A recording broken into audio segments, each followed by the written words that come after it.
Welcome back to the Crypto's Key conversation. So obviously we got some massive news that James K. Fallon had put up here. It says breaking case dismissed against Brad Garlinghouse and Chris Larson. So I had to start with Mr. Intuitive here. Let's listen in. Gary, are you there? Gary. The infamous Gary. So here we go. This is huge. Listen in to Jeremy Hogan. This was a Twitter Spaces. It says SEC surrender with John Dean and XRP. So I listened into this and it was solid, man. It was something awesome to turn on after work on my drive home. Man, I felt real good. We're gonna talk a little bit about these three victories we have in SEC versus Ripple stuff. But then we're going to correlate it in and have a conversation about what's going on with the price action, because that's been kind of the talk of the town in some of these threads here. So let's listen into this. Even after a trial, there's always motions and briefs and appeals. But keep in mind that this case is pretty much over. From a standpoint, like if I was the lawyer on this case, and I'm just letting my associates do all the briefing and the litigating from this point forward, I'm putting this file away. And it might come out 3 or 4 years ago from my file cabinet, but it might not. And even though there's going to be things happening here in the next couple of months, there's going to be briefs and hearings and these things filed. Just always keep in mind that this case, for all intents and purposes, from a realistic standpoint, is over. It's over. I mean, we had some solid people in here. You had JD in here, Eleanor Terrett, XRPP, Ray Fuentes was in there, Jeremy Mickle, Bearable Bull, Mr. I. I mean, this was solid. In here at the end, XRPP kind of had this segment where he was wondering, hey, obviously we don't condone any violence or anything, but we're thinking in like a cartoon theme land. If you could kind of have a cartoon brawl with someone, like someone that infuriated you or upsetted you or just irritated you, who was it? And everyone kind of like had their own version of who it would be, who they would have a cartoon brawl with and why. And we're gonna touch a little bit onto it, but we have people calling out Pump on his statement back in December of 2020 when things hit the fan for us, Ripple, the company, and the XRP holders and the XRP community, the XRP army at that. He says, "Good morning to everyone except the people who thought they could sell unregistered securities and get away with it." So this was one of his infamous tweets at the time when it was Twitter. And obviously we know Pomp in the past had praised XRP. I think he said something along the lines like, if you're bullish on, or something like that, like if you're bullish on, Bitcoin, wait till you check out, XRP, and completely flipped his tune. And obviously people were saying, potentially he got in the pockets of the powers that be, whatever the case is. But it's kind of being put in the light, or I guess you could say being put over the fire. JD says, Pump, if you think this move is politically motivated, then you are not as smart as I believed. For 8 years, they allowed the sale of XRP, 200 exchanges. And days before leaving, Clayton pulls this move before a new administration can decide. Please. And then you even have, Bill Morgan says, the post that progressively looks more vindictive, mean-spirited, ignorant, and wrong with every passing development in the SEC versus Ripple case. So the reason why I'm touching on this is because coming back over here, I thought it was an interesting segment to kind of see, who was frustrated at, with certain individuals and actors within the crypto space. And I don't remember every particular person that each individual came up with, but Pompliano was thrown out there, and I can't remember who said it. I can't remember if it was Mickle, because Pompliano wasn't even originally on the list. I think it was like the likes of William Hinman, Joe Lubin, Chairman Gensler, Jay Clayton, and then somebody else. But I think someone had threw in Pomp, and it was a kind of a good point. And obviously you can tell that, from one of the tweets here, how it's like, dude, you're over here spreading, information about obviously Bitcoin, which is cool, right? But like the likes of, the Celsiuses and the, what was the other one that ended up going bankrupt? Is it BlockFi? I think it was BlockFi. Selling this to, his millions of followers. But then again, it's like you throw shade and scrutiny against Ripple and the XRP community, and like now it's kind of coming full circle. So I thought it was an interesting segment, dude. It was like over an hour long. This was a solid Twitter Spaces or X Spaces, and I want to know if it's saved and uploaded, because I would definitely like to hear it back. But it's just cool to kind of see the the troops rally and have a conversation over this monumentous moment. Case dismissed against Brad Garlinghouse and Chris Larson. This is massive. So we're going to continue on. Eleanor Terrett had put it up as well. She had, I think she was one of the first ones. It says the SEC case against Ripple's Brad Garlinghouse, Chris Larson has been dismissed after both parties agreed to dismissal.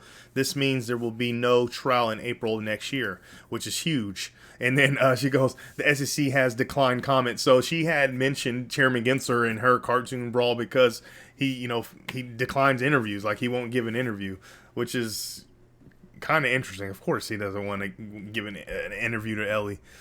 All right, here we go. Fred Rispoli had put this up. It says, a lot of implications here in quite a few ways this litigation can still go. All the bad for SEC and only a few somewhat bad for Ripple. Really needs verbal breakdown, but here's a summary of my thoughts. First is the dismissal SEC acknowledging just that its case against Brad Garlinghouse and Chris Larson was horse crap, or did it include the realization that the court no longer found the SEC credible in general? The former suggests lengthy, bitter briefing in the remedy stage and an appeal.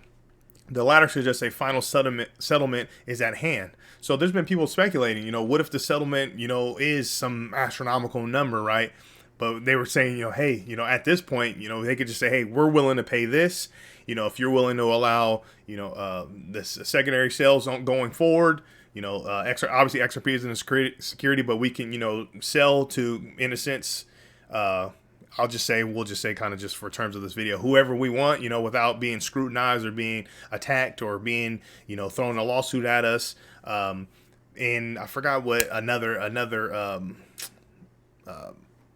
person on X had a great suggestion in regards of a potential settlement. Long story short, if Brad Garlinghouse, Chris Larson, Ripple, the company, if they don't get everything that they want, I mean the dominant things, right? Why would they settle? Why not just keep fighting the fight if there's some sort of threat of, an appeal? It's like, okay, well, let's go.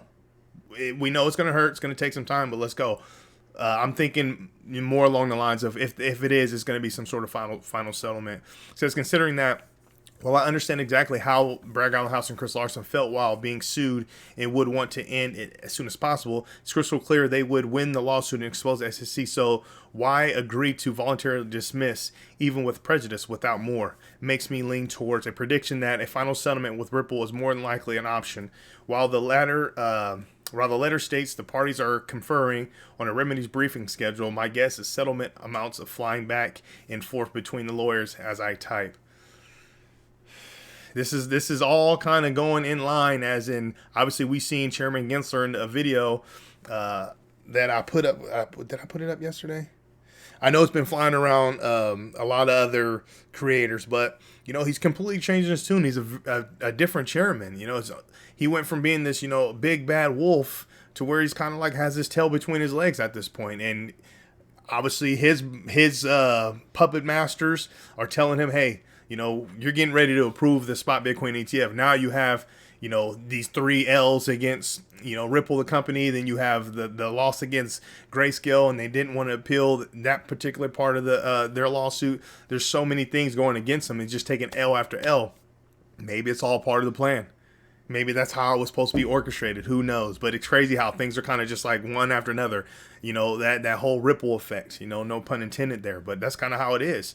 So I was actually telling my best friend today, it's like, man, I'm kind of getting even more bullish about this bull market, because look how many things are stacking up on themselves. It's been a lot of spec markets, spec bulls, and all this stuff, right? All these speculators and, these generation of investors that are just looking to buy the next big thing. But it's like, now it's clear and evident that you have institutions and all these major asset managers and all these big companies. They're going to be what is the catalyst, a positive catalyst that actually ignites and really sends this thing off.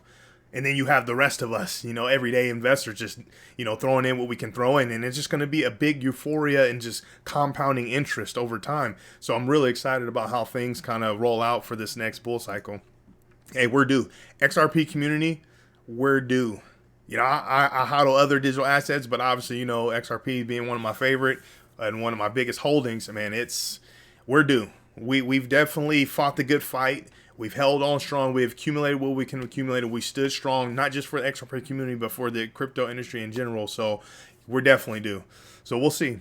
This is from Ashley Prosper, says, XRP itself not a security. Sales of XRP on the secondary market, not a security. Brad and Chris were not reckless with selling XRP. All the SC has left to bargain with is the threat of an appeal, which is more dangerous for them than it is for Ripple. If I were Ripple, this is who I wanted to reference. This is Ashley right here. It says, if I were Ripple, I'd settle and pay a huge fine, but only if future institutional sales were exempted and the IPO was greenlit. Without that, I wouldn't even consider it. So we'll see what's up. Just a waiting game. Bill Morgan had put this up, and I think it's interesting. So obviously we had he has it in, I forgot how you say it, but I usually do mine in USD so I can kind of see. This is in, I guess, XRP price in relation to BTC or whatever. But obviously we had, a nice pump. I got a text message saying, yeah, we went from 48 cents to 52 cents or something like that, 52 cents plus. Obviously, we're hovering back down closer to that 51 or 51 range. But it says the court case gives short positive impulse in the XRP price when Ripple has good results, but then goes back down. Despite 3 positive results in the case in 3 months and legal clarity for XRP, it has we'll just say this, fallen in price since the July judgment against Bitcoin back towards the June levels. So I told you guys, I think it was like 2 videos ago, dude, I've been literally having tongue twisters like crazy, and I don't even get into those things, and I won't even fight against it if it happens. So we're gonna continue on right there. But yeah, the overwhelming thing that I wanted to point out here is like it's crazy how that's kind of what it's been like for us XRP holders. It's like, yeah, we get this good news, and yeah, we might get a pump, but it's like right back down. You know what I'm saying? Or we'll get good news and then the price won't move and then we'll go down. That's kind of how it's been. And I was telling my girl Juice, I was like, hey, here's the thing. Whoever's suppressing Bitcoin in this market, right? Obviously, they got a stranglehold on XRP as well, right? Bitcoin leads the market. That's kind of how it's always been, and that's how it's going to be until something changes, right? Obviously, we know XRP is the only digital asset in the United States that has true and lawful legal clarity, right? In regards of not being a security, but Bitcoin is there, right? So it's like, what they're doing is they're going to suppress it as long as possible, right? So they can stop that ship or turn the ship around and hold it. So all the, the powers that be, them and all their buddies and all their capital can get on. And then when they're ready, when the system is ready for them, then they'll let it free and allow it to sell off into the sunset. And then that's when we'll have price action. And that's kind of really how I personally feel and how I've interpreted this market, being in this market since late 2017, seeing this, it's like, dude, how are we not? Like, how is XRP not at least above $1 at this point, right? Come on now. They're just holding it back, just, so they can continue to accumulate and fill their bags and get in their positions. And I firmly believe that. So we'll see. There's a lot of positives going on. You got, the future stuff, XRP futures when it comes to international Coinbase. Obviously, if people felt like there wasn't going to be enough price fluctuation in XRP, why would they be having a futures, being offered up or presented? So then you got the talks of, you got the spot Bitcoin ETF, you got the ETH ETF talks talking about, obviously there's futures of Bitcoin and all that stuff.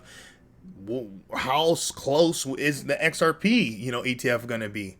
You know what I'm saying? When these assets, these massive asset managers, what if they have their own, XRP fund, if you will, So there's so much on top of devs building on the XRP ledger, Ripple, the company doing their thing, building their partnerships, scaling out, cross-border remittances and settlement and all that stuff just continues to scale. There's so much positives still developing, still boiling, and that heat is and that pressure is really building. And that's not even including the euphoria from the everyday investors, retail investors like myself, that especially the ones that try to YOLO in and dump their entire paychecks in trying to catch the pump. What do you think is going to happen?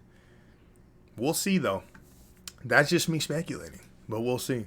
This is from Tony Edwards, and I think he hits it on the head. So it says, a lot of people keep acting surprised by the rulings in the news in SEC versus Ripple case. Many expected Ripple to get destroyed and XRP to be killed off.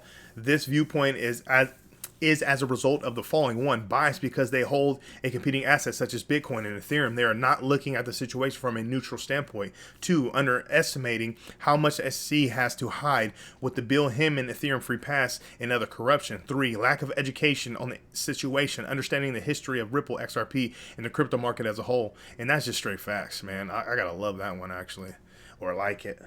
We're almost at 589. I love when people get all worked up about that 589 thing. But yeah, man, that's crazy. We're currently sitting at a $1.13 trillion market cap. Bitcoin sitting at 28,621. Ethereum sitting at 1563. XRP sitting at that 51 cent range. Here we go. Bitcoin Fear and Greed Index sitting at a neutral at 53.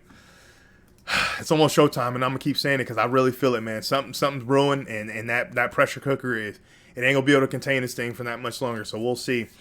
Make sure you come to the Crypto's Key Conversation YouTube channel. Subscribe. Follow us on X at Crypto's Key 1. Really appreciate your support out there. With all that being said, stay strong out there and be safe.